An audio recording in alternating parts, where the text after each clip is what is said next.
buenas noches y con esta presentación arrancamos este día de cierre especial, Lucas. Exactamente, vamos a tratar de develar un poco qué es lo que está pasando en la política, si hubo fraude, si no hubo fraude. Vamos a hacer dos aclaraciones importantes. Primero principal, cuando hablamos de fraude, ¿de qué estamos hablando? ¿De qué significa hacer fraude?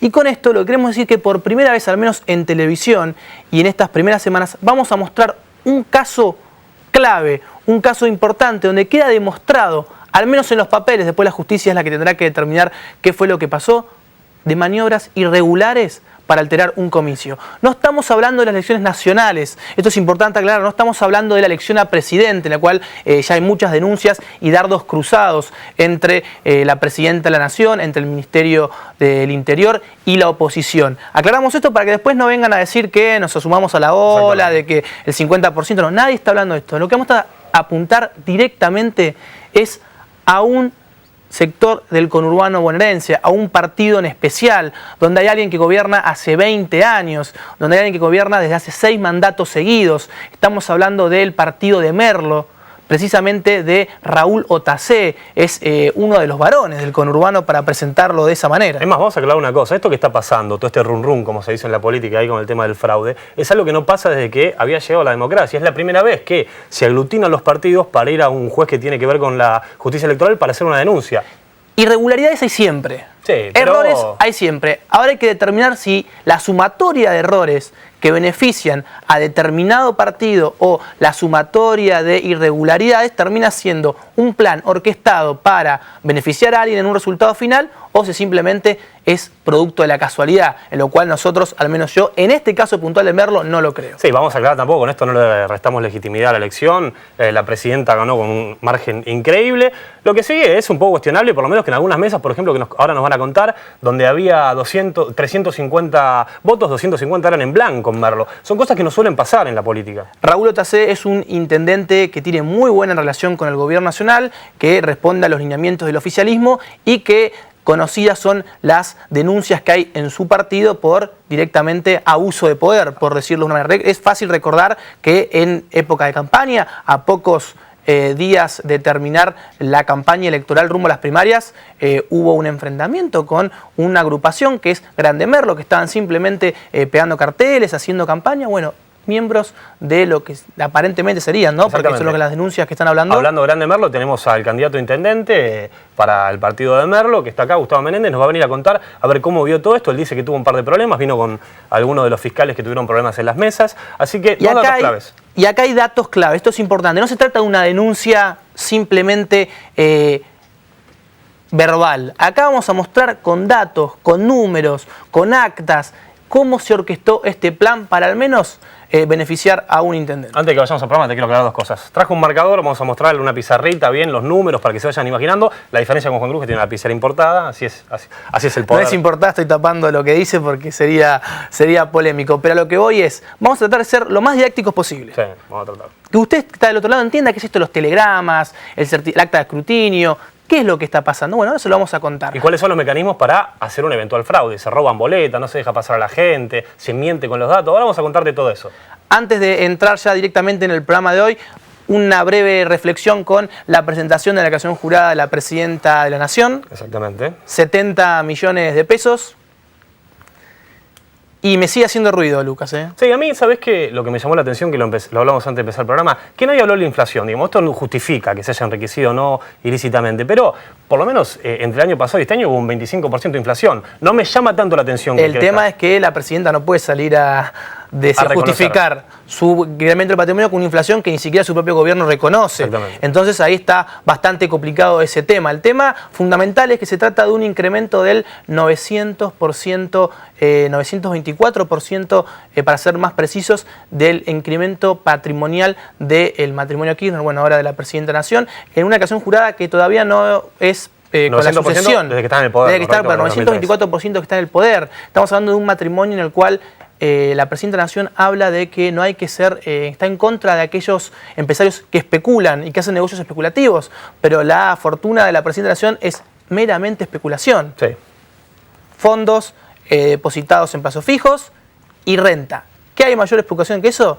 De hecho, dicen que el primer problema, Néstor, antes de morir, cuando tuvo las operaciones, lo tuvo porque se enteró que había salido en los medios la noticia de que él estaba timbeando 2 millones de dólares y tratando de sacar un poco de margen. Estamos hablando de lo que pasó en octubre del 2008, que luego explotó y que se lo acusaba al expresidente de usar información oficial para beneficio propio. Pero bueno, ya le prometemos que el miércoles que viene vamos a hacer un desglose, uno por uno, cuál es la fortuna que tienen los funcionarios, sí. Quién es quién es el más rico, quién es el más pobre, quién es el que mayor incremento tuvo en el último año. Bueno, todo eso lo vamos a estar haciendo el miércoles que viene aquí en Día de Cierre. Hoy nos metemos con el fraude en el conurbano bonaerense. Vendemos el programa y seguimos en Día de Cierre.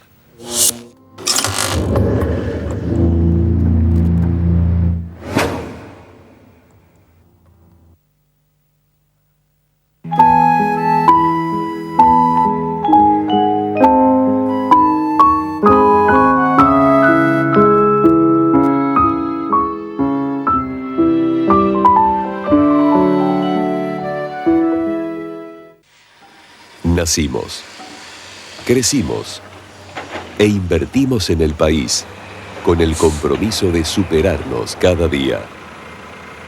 Grupo Indalo, nuestro futuro, mucho por hacer.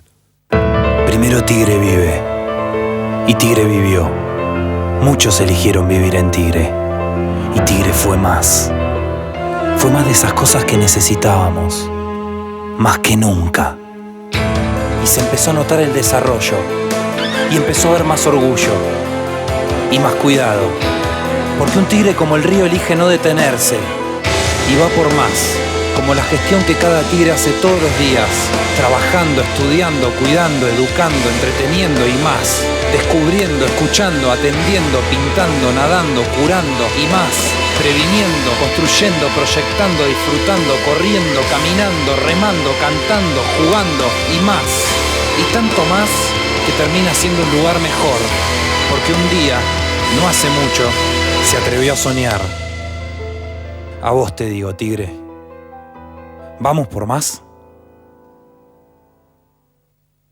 Jugar sin límites termina con vos. Llama al 0800-666-6006. Podemos ayudarte. Instituto de Juegos de Apuestas. Gobierno de la Ciudad de Buenos Aires. En Telefónica creemos que el primer paso para poder es siempre querer, es no detenerse nunca y abrir nuevos caminos que vayan más allá de la comunicación. Porque estar más cerca tuyo es estar más cerca de lo que querés. Telefónica.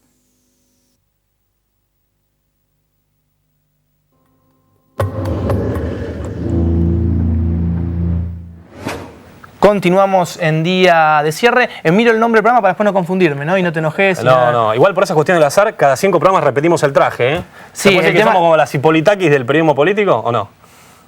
Medio complejo. No te gusta mucho la comparación. Mirá que les va bien, ¿eh? Es medio complejo, sí, ¿no? Le va bastante. Prometemos no vestirnos igual más. Seguimos con lo que veníamos prometiendo al comienzo del programa. Lo que vamos a hacer hoy, vuelvo a repetir, es importante, quizás suena bastante tedioso, pero vuelvo a repetir. Acá nos vamos a centrar en un caso particular, vamos a mostrar las pruebas, los detalles concretos, y después será la justicia la que tendrá de determinar si efectivamente qué fue lo que pasó en Merlo. Pero también para ayudarnos a entender un poco esto, vamos a hablar con uno de los perjudicados, porque directamente es eso. Gustavo Menéndez, candidato a intendente de la agrupación Grande Merlo. ¿Cómo le va? Muchas gracias por estar con nosotros. No, gracias a vos, Juan. Primera pregunta obligada, Gustavo. ¿Cómo está Hugo? Bueno, Hugo afortunadamente salvó su vida. De milagro. Para la gente que no... Contá qué pasó con Hugo. Que no entiende, Hugo era un militante de ustedes. Sí, estaban... entregando folletos y boletas y fueron unos días antes de los comicios. Atacados por una patota.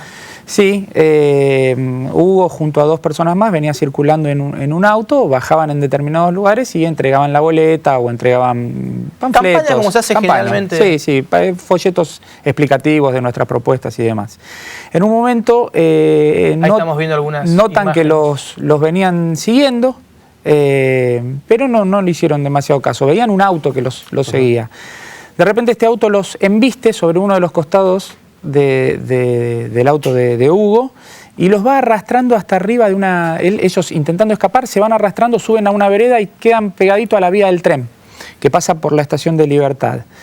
Bueno, ahí bajan alrededor de 15 personas, según me manifiestan los chicos que estuvieron ahí, y empiezan a romper el auto. y a decir un montón de barbaridades, como que ellos no podían hacer política ahí. Eso te voy a preguntar, ¿qué decían o qué argumentaban? Sí, de acuerdo a lo que me contaron los chicos, que ahí no se podía hacer política, que el único que iba a estar siempre era el Vasco. El Vasco es en referencia al intendente actual. Bueno, ahí salen los chicos del auto, se la agarran, Hugo queda atrapado entre 8 o 9, los otros 2, uno de ellos está aquí hoy con nosotros acompañándonos, recibieron un cadenazo en la espalda, algunos golpes, trastabillaron, pero pudieron cruzar enfrente, que milagrosamente había una iglesia evangélica, se pudieron meter adentro. Dentro de la iglesia evangélica había una reunión con alrededor de 100 personas que, alertados por Paolo y por el papá, salen en defensa de Hugo. Hugo ya estaba tirado en el piso, tuvo una paliza feroz. Tuvo politraumatismo de cráneo con conmoción cerebral. En la actualidad hoy Hugo todavía no puede caminar. Es como, ¿vieron muchas veces cuando alguien tiene un ACV? Sí. Que queda con mucha dificultad motriz, pierde la capacidad motora. motriz, claro. Exacto. Y él todavía no puede caminar, camina con dificultades, no tiene tiempo y distancia con el piso. En su mano izquierda todavía no tiene motricidad, no tiene fuerza. ¿Eso es común? Esto fue en Merlo, aclaremos a la gente. Esto fue en Merlo. ¿Eso es común? ¿Pasa siempre? Yo nunca viví una campaña tan agresiva como esta. ¿Hay una denuncia y la justicia está investigando? Sí, está la denuncia. Con respecto a lo de Hugo, sí. Hablamos con el fiscal general del Departamento Judicial de Morón. En ese momento, bueno, nos hizo venir a la fiscal que estaba de turno en ese momento. Y ahí radicamos la denuncia. Obviamente que Hugo todavía no pudo acercarse a declarar. Claro. Por su estado físico. Llama mucho la atención porque el canal de cable de Merlo dice que eso fue un accidente automovilístico y que fue algo fraguado por nosotros. Y si ustedes lo pudieran ver al pobre Hugo, verían de qué estamos hablando, ¿no? Gustavo, antes de meternos en el tema que nos lleva principalmente hoy, que es todo lo que pasó en las elecciones, vamos a tratar de entender de qué se trata, ¿no? Sí, a mí me parece que hay dos cosas que hay que aclarar. Esencialmente que él entró en las primarias, no es que viene acá de tristeza o de rencor a contar lo que... Él entró. Le ganó a 5 candidatos, ¿no? Exacto, ganamos con el 63% aproximadamente de nuestra elección interna y ahora somos candidatos. Bien. Soy candidato en octubre. Él, como otros candidatos de la oposición, lo que están tratando es que esto no vuelva a pasar en las elecciones de octubre. Otra salvedad. En el conurbano está el 37% del padrón, digamos, y más es o menos donde más problemas hubo, porque quien gana en el conurbano tiene muchas más posibilidades de ganar en la nación. ¿Qué es exactamente lo que pasó o lo que le pasó a tus fiscales? Mira, primero les quiero aclarar, todos los años que tengo participando en política, nunca vi en una elección tanta violencia física, psicológica e institucional. Lo más grave en esta oportunidad es la violencia institucional, cuando se utiliza a un juez de paz para interferir en el trámite normal de una elección. Por decisión, una resolución frente a un amparo que presentó el apoderado de la lista del municipio. El apoderado del Frente para la Victoria. Exacto. El juez de paz resolvió hacer lugar y desalojar de las escuelas alrededor de 300 compañeros y amigos que habían venido a ayudarnos a fiscalizar, que eran de distritos vecinos. ¿De cuántos fiscales en total que tenías? Ahora, 974 mesas hay en Merlo. O sea, de 1000 mesas. ¿Te parece, Lucas, que pongamos los detalles? Primero principal, vamos a explicar, parece algo que ya se tiene que saber, pero por lo que venimos escuchando, vamos a refrescar un poquito porque parece que no está del todo claro. Hay esencialmente dos datos cuando vos votás donde se anotan los votos, cuando se hace el escrutinio. Uno es el acta, que es un documento, y otro es el famoso telegrama, que tanto se habló de los telegramas, que es lo que se lleva al correo para constatar los datos. ¿Qué es lo que está pensando decir la oposición? Que hay una diferencia clara entre los datos que había en las actas y los datos que había en los telegramas. Independientemente de esto, que es una denuncia que va a presentar la oposición mañana ante el juez Blanco, que es el juez... que es el juez que tiene la competencia electoral en la provincia de Buenos Aires. Estas irregularidades se repiten a nivel nacional, perjudicando a uno o que otro partido, pero puntualmente aquí lo que se está denunciando es esa acta de escrutinio. Lo que se está constatando en el escrutinio definitorio, que es el definitivo que se está haciendo ahora, se está detectando que el acta de escrutinio dice un valor y el telegrama, que es el que se carga en el Ministerio del Interior para tener resultado final a nivel nacional, dice otro. ¿Qué pasa cuando se existen estas irregularidades? Bueno, ahí mismo la justicia puede determinar, no, esto está mal, y se corrige sobre la marcha. Cuando esto no es así, lo que puede pedir la propia damnificado es abrir la urna. Entonces se hace un pedido, se eleva un recurso para abrir determinada urna y la justicia electoral es la que tiene que determinar si hay o no la necesidad de abrir la urna para contar los votos de nuevo. Igual hoy ya se pudo leer en algunos medios que la justicia decía que no iban a abrir las urnas, digamos. O sea, hubo que un caso en Capital Federal que la jueza Servini Curiel abrió y terminó. en la ciudad, sí, pero en el conurbano está bastante difícil. ¿Qué pasa? ¿Por qué puede pasar que haya diferencias entre las actas y los telegramas? ¿Algún fiscal que se hace el vivo y cambia los datos? Mira, básicamente yo te voy a decir lo que pasó en Merlo, Sí, cuando vos claro. no podés fiscalizar. Bien. Primero, cuando vos no podés, el fiscal es ¿Vos tenés 1000 fiscales? Sí, 974. 974 mesas. Sí, Perdón más por la los fiscales letra. generales que podés tener, ¿no? 974. 974. Ahí Exacto. tenemos. ¿Esto es la cantidad total que tenés de fiscales o de mesas en los Esas son la cantidad de mesas, Mesas. que tenemos en Merlo. Vos podés tener un fiscal en cada mesa o elegir fiscales generales y quizás no tenés la necesidad de poner fiscal en cada mesa puntual. Sí, la idea es tratar de poner fiscales en cada mesa, porque el fiscal lo que hace es llevar la cuenta de lo que está sucediendo en esa mesa. Evita para las que derivadas, digamos, el que alguien- presidente de mesa y las autoridades de mesa hagan lo que corresponde a la ley, que es la única autoridad, es el Y presidente no de mesa. solo eso, sino el tema de la reposición de boletas, que es Por eso, fundamental. al principio es que en la urna no haya ningún tipo de sorpresa, que no haya sobres ya adentro. Entonces, a la apertura fiscaliza eso. Todos los partidos ponen sus fiscales. Exacto, todos los partidos tienen derecho a poner sus fiscales. ¿Qué pasó el domingo a la mañana? El domingo a la mañana, eso de las 11 de la mañana, nos empiezan a decir que por una resolución del juez de paz, Di Forte, de Merlo. Este juez de paz de Merlo con de competencia Merlo. Sí, es una competencia delegada, porque la autoridad máxima, obviamente, vos lo acabas de mencionar, es el juez Blanco, que es el juez federal con competencia electoral, máxima autoridad del comicio ese día, ¿no? Entonces, este juez hace una interpretación de la ley electoral provincial, cuando todos sabemos que cuando se elige un presidente de la nación y gobernadores, la norma que rige ese Es la día principal, es la la más nacional. importante. Es la nacional. Esto te lo enseñan en la Facultad de Derecho en Sí, primer sí. año. Pirámide jurídica, digamos, Constitución Nacional. Lo que puede hacer Eso es una provincia es sumarse a la elección nacional o no. Sí, obviamente, pero cuando se elige presidente y gobernadores, la ley que tiene competencia es la ley electoral nacional. Esto es claro como el agua. Que un fiscal, a lo mejor novato, pueda tener alguna duda, puede ser. Que un juez tenga alguna duda sobre esa interpretación de la norma, me parece grave si no lo sabe. Y me parece mucho más grave si lo sabe y lo hace para perjudicar a alguien. Entonces, Eso está en manos de la justicia, seguramente esto seguirá su rumbo. a vos te sacaron 300 fiscales. como Alrededor de sacan a pesar. 300 fiscales. ¿Eso qué implica? Primero que vos no puedas controlar si hay o no boletas de tu partido. Cuando alguien no quiere que vos fiscalices, me parece que es por algo que se está tramando, porque si no, ¿cuál es el problema en que fiscalicen el normal desenvolvimiento de las Correcto, elecciones? pero concretamente ¿en qué te perjudica? ¿Te sacan No boletas, hay, nadie las repone? no hay reposición de boletas. Sí. Yo creo que miles de personas en Merlo no pudieron votar a quienes querían, independientemente de nuestra lista, porque esto también afectó a otros partidos de la oposición y no solamente a nosotros. Entonces, cuando O sea, vos vas a votar, no está tu boleta y voto al que está. Cuando vos no tenés seguridad jurídica el día de la elección, Sí. es un tiro al corazón de la democracia. Cuando ya después empezamos a dudar de todo, cuando después tenemos que dudar de que el telegrama y de que las actas y que es un tiro a la democracia y nosotros tenemos que defenderla. Vuelvo a repetir que es importante este número principal que tenemos en el pizarrón.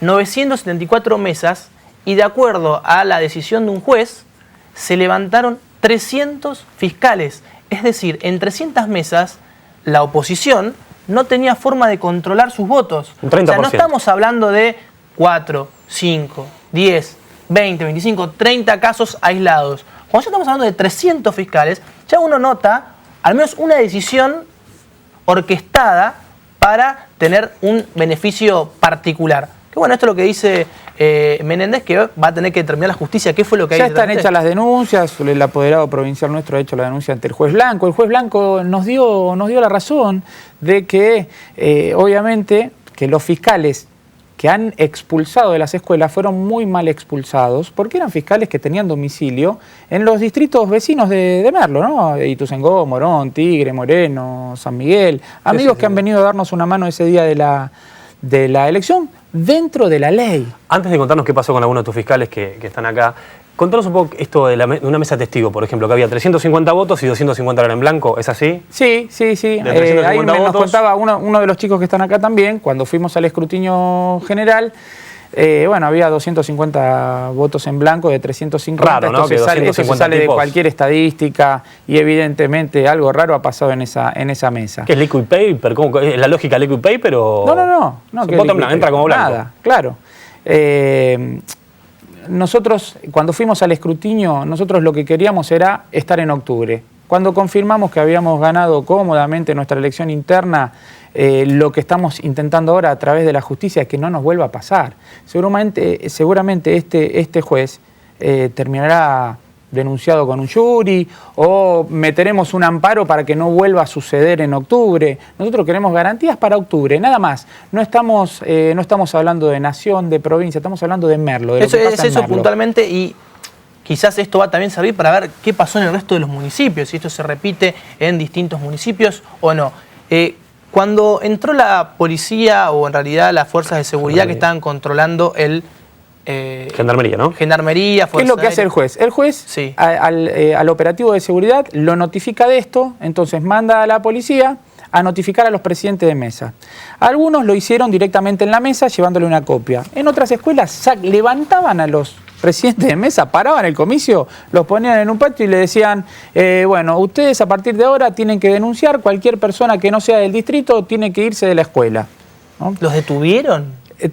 Hubo algunos casos, no a los presidentes de mesa, sino a fiscales nuestros que no se querían ir. Los encerraron en la cocina. Por ejemplo, a varios, a 2 o 3 han encerrado en la cocina y lo han tenido demorados ahí en una situación rara. ¿Detenidos estaban? No, pero no podían deambular. Yo quiero decir esto claramente, esto no es un problema de la policía, no es un problema político. Yo a la institución policial la defiendo. He recibido llamados de policías diciéndome, Gustavo, nos están obligando a sacarte los fiscales de las mesas, de las escuelas. Por favor, hacé la denuncia. Esto que quede claro, no tenemos nada contra la policía. La policía estaba recibiendo una orden de un juez. Lo mismo la otra fuerza de seguridad, que fue Fuerza Aérea, que también la han utilizado. Tenemos la suerte de estar con fiscales tuyos que estuvieron y que vivieron esa situación, ¿no? Sí. A ver si lo podemos enfocar. Ahí están ellos. No creo que lo podamos enfocar, pero no importa. Vos tenés ahí, por ejemplo, a mí me pasó algo muy raro. El día de las elecciones yo tuve que ir al conurbano, de hecho estuvimos hablando y fui a un par de escuelas y preguntaba quién estaba a cargo de la escuela. Y venía un fiscal K. ¿Es normal que pase eso? ¿Que un fiscal K esté a cargo del operativo electoral en una escuela? En este caso un fiscal K, pero en Merlo es siempre el fiscal del intendente. Hoy que están con los K, pero también en otro momento estuvieron con Dualde, en otro momento estuvieron con Rodríguez Sá, en otro momento estuvieron con Menem. Siempre ellos tienen una estructura de dominación en la escuela. Gustavo, me gustaría preguntarle a algunos de la gente que estuvo fiscales, ¿qué fue lo que pasó en cada una de las escuelas? ¿Cómo fue lo que vivieron al menos? En el caso mío, muy clarito, lo que acaba de puntualizar Gustavo. Fui retenido en la cocina de una escuela 1 hora y media por un fiscal general del oficialismo que esgrimía este amparo del cual ya se habló.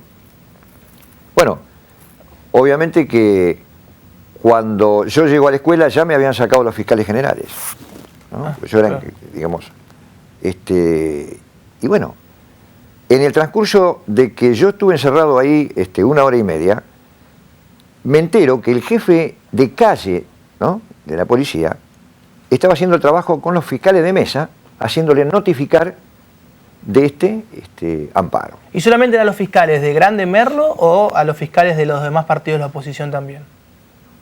En el caso mío, los fiscales de Grande Merlo. Perfecto. Y hay el otro caso, ¿no? ¿A usted también le pasó lo mismo? Sí, en la escuela que nosotros también estábamos aconteció lo mismo. Nos levantaron los fiscales, era constantemente, te perseguían, no te dejaban reponer. ¿Te amenazaron? ¿Tuviste alguna amenaza en algún momento? No, pero la gente que entraba a votar, hubo un caso de una señora que entra a votar y no estaba el candidato que ella quería votar y le dijeron que vote lo que hay. ¿Y vos qué pudiste hacer en ese momento? No, en ese momento, bueno, la señora se retiró y nos dejaron ingresar, pero entró y todavía los candidatos no estaban, es como que ellos eran muchos. Entraban y te sacaban las boletas constantemente, te robaban las boletas, las tiraban.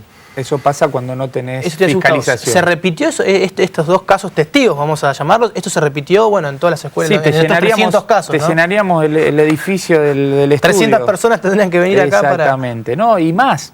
Y más también, hay un montón de gente que no ha podido votar lo que quería. ¿Crees que esto se puede solucionar para octubre? Primero Debe. principal, ¿crees que hubo fraude directamente en Merlo? Yo lo que digo es que un juez de paz cambió las reglas. No se puede, si uno tiene reglas, hay que respetarlas. Todos tenemos que ser esclavos de la ley. Entonces, un juez de paz no puede cambiar la normativa nacional por la provincial y dejar a 300 personas que estaban participando absolutamente en forma legal de un comicio afuera. Porque eso es impedir que se ejecute, se lleve a cabo el acto democrático como corresponde. El resultado es harina de otro costal. El tema es cómo llegamos a ese resultado. Recién hablamos y pasaba en otro lugar. El mismo domingo, una denuncia de Narváez que decía que hubo un robo sistemático de boletas en 300 escuelas de La Matanza, Almirante Brown, Lanús, Florencio Varela, José Cepaz, Morón, Loma de Zamora, Vicente López, Quilmes, San Fernando y La Plata. O sea, es algo que, por lo menos algunos otros partidos descubrieron que pasó en muchos Santiago del Estero en Santiago del Estero pasó exactamente lo mismo y se atribuyen a internas entre distintas facciones del Frente para la Victoria. Vuelvo a repetir, lo que llama la atención en lo que pasó el 14 de agosto es la multiplicidad de casos parecidos e iguales que denuncian exactamente lo mismo.